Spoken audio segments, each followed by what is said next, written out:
Customers want discounts, employees want hikes. How does the business grow?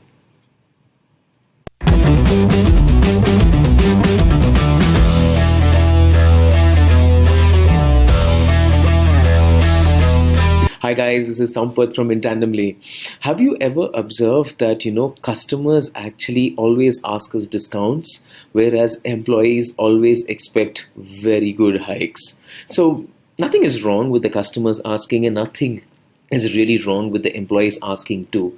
But as a business, how do you deal with this situation if this is like completely ongoing? You would reach a point where I think you just start questioning, what are you doing this business for?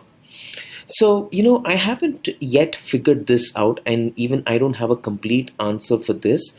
But I thought there could be potentially four steps that you could take to avoid such situation.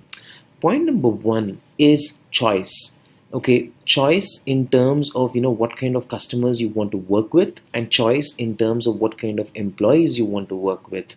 So I think it's way more easy, and if you really find people whom you can show growth both financially and I think in terms of their skill set wise, at the same time also choose a customer that can kind of really expect only quality service, rather than making it like a transactional game, because once it just becomes too transactional, it's not the right place to play. Point number two is pricing and the economic engine.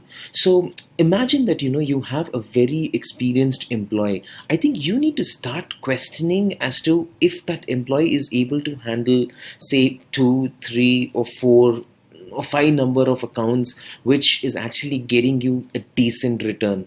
So testing the ability of that employee, throwing the challenge and getting the return, and being brutally practical about it also makes sense.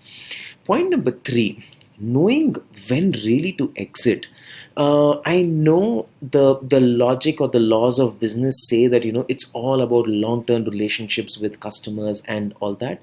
As much as I agree with that, I think after a point when the customer knows too much about you and too much about how you operate, questions start popping up. What, I think I could do this myself, and I think it is way more cheaper if I did it this particular way. So when such kind of thoughts arise in the customers, it's always good to exit out and be friends. Rather than again, as I said in my first point, rather than making it too transactional, I think it's always important to know when to exit out. Point number four is always keep selling.